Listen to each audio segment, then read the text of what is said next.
In the United Kingdom, a fatal zombie virus escaped from an experimental facility and began infecting people, causing many deaths. Don and his wife Alice, who has heterochromia, different colored eyes, managed to hide in an isolated house in the countryside along with other survivors, Jeff, Sally, Jacob, and Karen. Alice and Don have 2 children and are relieved because they sent their children on a school trip to Spain, where they are safe. One day, while everyone was eating, they heard loud knocks on the door and a voice calling for help. Don didn't want to let any strangers in, but Alice insisted, saying it sounded like a child asking for help, which made him change his mind. They gave food to the boy, and he told them what happened to him. His parents turned into zombies and are now after him along with many other zombies, and he had to run a long way to reach their house from a nearby town. Karen is distressed because her boyfriend left a few days ago and hasn't returned. She finds a corner of the window to peek outside. That's enough for the zombies to notice and begin an attack. I confess that at this part I got scared. I wasn't expecting it. The zombies destroy the window and the wood, blocking it, and grab Karen's arm, biting her without delay. Jacob runs to help her and manages to pull her away, but not before Karen starts turning into a zombie, vomiting blood and resisting Jacob's control. At that moment, Dawn appears from behind and strikes her head with a blow to finish her off, allowing Jacob to escape. With more zombies approaching, Dawn decides to stay and hold them off to give the others a chance to escape too. Alice and the boy run through the hallway, but zombies are already breaking other windows. So they run upstairs, and the boy goes so fast that Alice soon loses sight of him. Eof, Sally, and Jacob try to exit through the back door, but zombies are after them too. Jeff holds the door to help the other 2 escape, but the door breaks and he is attacked and quickly killed by zombies. Sally cries, seeing her husband being eaten by zombies, and because she delays while watching, the zombies manage to catch her too. Jacob tries to save Sally, but he doesn't have enough strength. He has to leave her to close an opening and escape through the window while Sally is attacked by zombies. Elsewhere, Don fights against many zombies and manages to make them fall, but he loses his weapon and has to run away.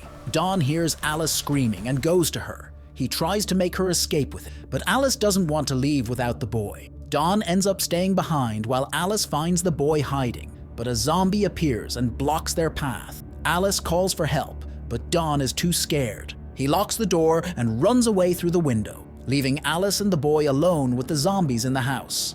With many zombies behind him, Don runs through the field without looking back at Alice, who is at the window. Later, he reaches a place where boats are moored by the river and sees Jacob trying to escape in a boat. Don gets on the boat to start the engine while Jacob unties the boat. But when Jacob tries to get on the boat, he slips, falls into the water, and the zombies bite him.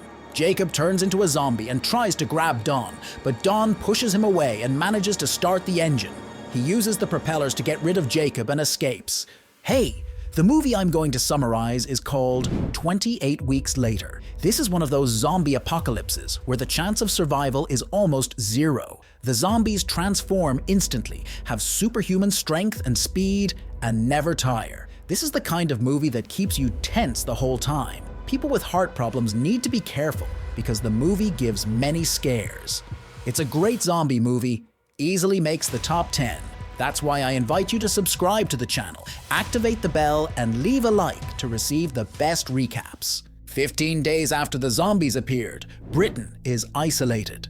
On the 28th day, the virus destroys everything in the country. 5 days later, the zombies began to starve, and 11 weeks later, the United States sent NATO soldiers to London to begin the cleanup. 18 weeks later, they finally declared Britain infection-free, and in the 24th week, they began rebuilding the country as British citizens who had fled the chaos were authorized to return. American soldiers still patrol London, watching over the city, like the sniper Doyle and helicopter pilot Flynn. They are all bored and joke with each other over the radio. On the last plane, a group of children returned from a school trip, which upset Dr. Scarlet because she thought it was too early for children to see all that. When she was examining the arriving people, she found Tammy and Andy, who are Dawn and Alice's children. Dr. Scarlet noticed that Andy had heterochromia, and he said it was just like his mother. After confirming the siblings were well, They boarded a train and saw soldiers burning bodies, disposing of hazardous waste, and cleaning all areas of the city. Eventually, they arrived at a safe area called District 1, where they found their father, Don. Don took them to a nice apartment he got because he works maintaining District 1, but the children really wanted to know what had happened to their mother. Don said zombies invaded the house, but he lied when he said he saw Alice being killed, saying there was nothing he could do to help. That night, Andy dreamed that Alice turned into a frightening zombie, and when he woke up, he went to sleep near his sister, saying he was afraid of forgetting what his mother's face looked like. The next day, Andy and Tammy waited for Don to go to work and left the apartment without telling him. They left the protected area, carefully crossing the bridge, and Doyle saw them from the rooftop where he was stationed.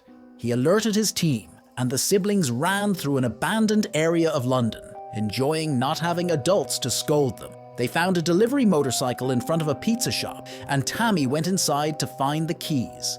She got scared when she saw decomposing bodies everywhere. She covered her mouth and nose, carefully took the keys from one of the bodies, and got startled by a bunch of cockroaches. Then she grabbed a helmet and went to meet her brother so they could leave together on the motorcycle. Driving through the city, they saw the destruction the zombies left behind and the many graves that were dug in the past months. After a while, they go to their old house, take a photo of Alice and some of her belongings. When Andy goes up to the attic, he sees that the windows are covered and there's a lot of spoiled food on a table. He also notices some strange drawings and his sister's names written on the wall. Suddenly, he looks in the mirror and thinks he sees Tammy, but it's actually Alice, who has one red eye but otherwise looks normal.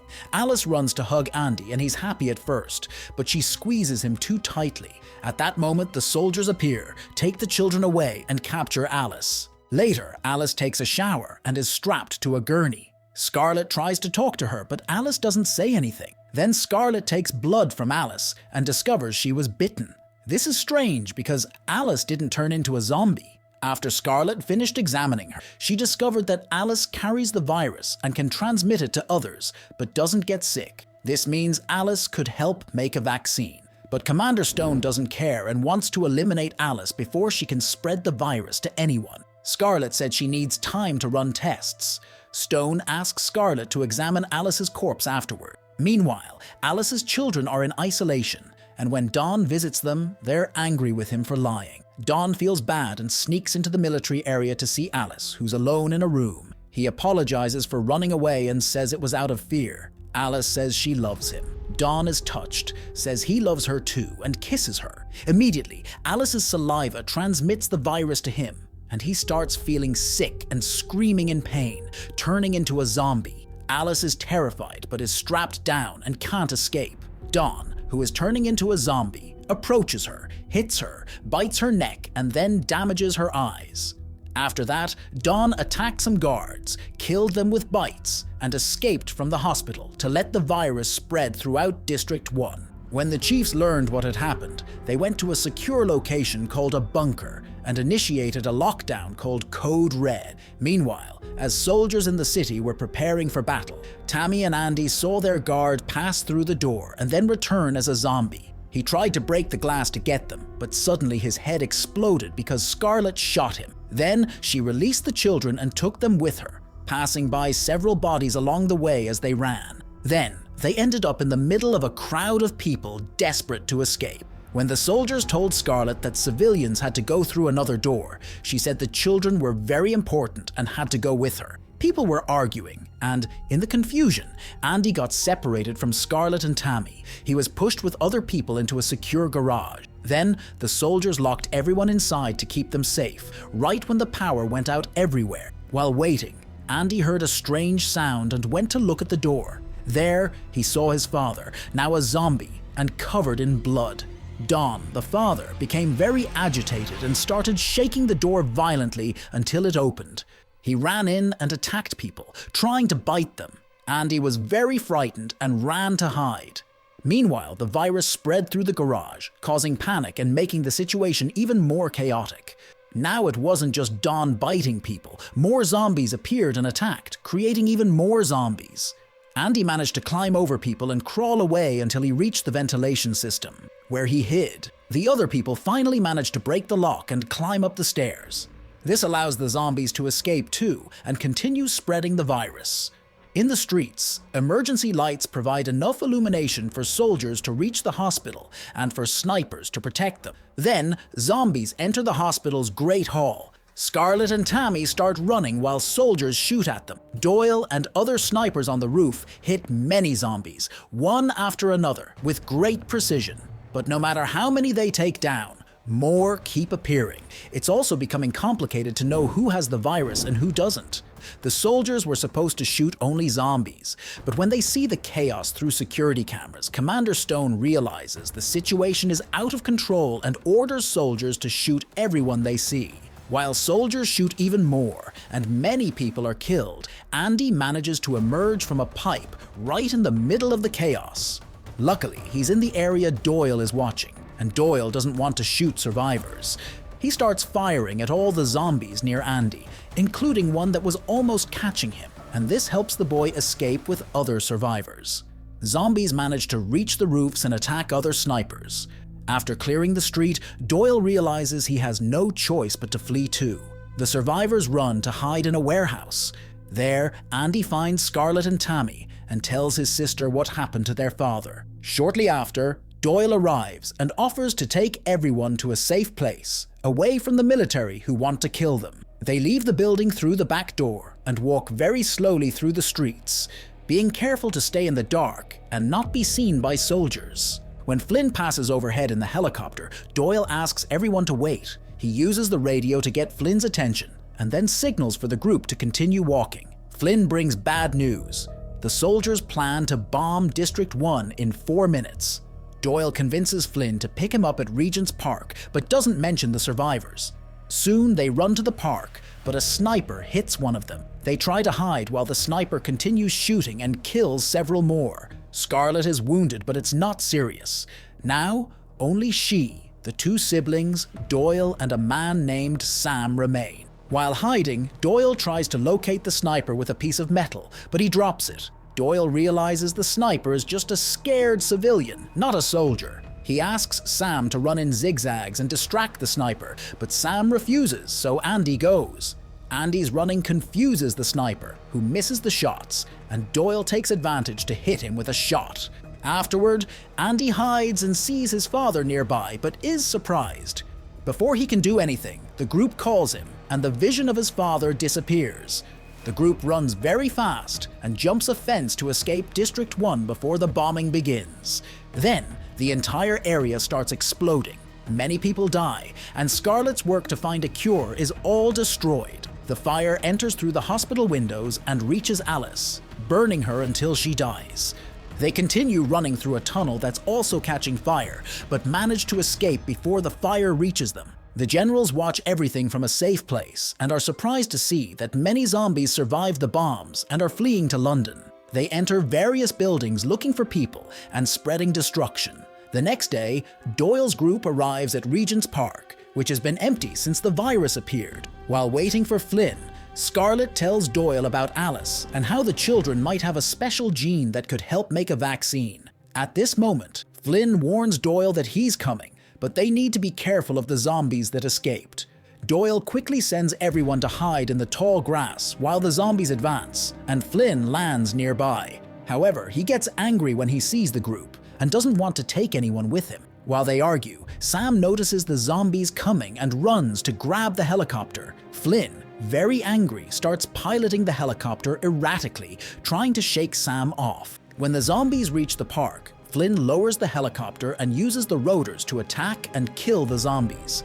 There's a lot of blood and body parts scattered through the tall grass, but some zombies manage to escape and go after Doyle, Scarlett, and the children. Sam ends up falling, and since he's covered in blood, he probably turned into a zombie too.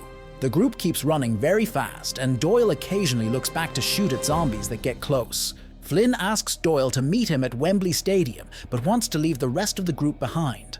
When they turn a corner, everyone is frightened to see that the army is gassing the city, so they run to hide in a car. Then, the zombies arrive and start shaking the car, smearing all the windows with blood. But soon, the gas arrives and kills them all quickly. Right after, many soldiers come with flamethrowers to finish off any survivors, and Doyle tries to start the car. But the car won't start, so Doyle gets out to push and help the car move, helping Scarlett and the children escape, but the soldiers burn him until he dies. Scarlett takes the wheel and drives fast through London, but the streets they try to enter are full of gas, and a military helicopter spots them and starts shooting at them. She manages to avoid the bullets and drives the car into the subway tunnels. There, they get out of the car and continue on foot. Since it's very dark, Scarlett uses Doyle's gun, which has a scope that helps see in the dark to lead the children down stairs that lead to a tunnel, but they trip over bodies on the ground and fall, separating from each other. Walking among the bodies, Scarlett calls for the siblings and finds Tammy, but the noise attracts a zombie. The zombie takes Doyle's gun and beats Scarlett until she dies. After the zombie leaves, Tammy finds the gun and is very sad to see Scarlett dead. Meanwhile, Andy is in a dark place and is found by the zombie that killed Scarlett. The zombie attacks him and bites his neck. When Tammy arrives, it's already too late. She sees that the zombie is their father, and although hesitating at first, she shoots him and kills him. Tammy, crying, looks at her brother, but Andy runs away because he doesn't want to pass the disease to her. Tammy chases after him, and when Andy trips and falls, she sees that his eye is red like Alice's, showing that he doesn't catch the virus either, but can transmit it. Soon after, the two reach a stadium and tell Flynn that Doyle died.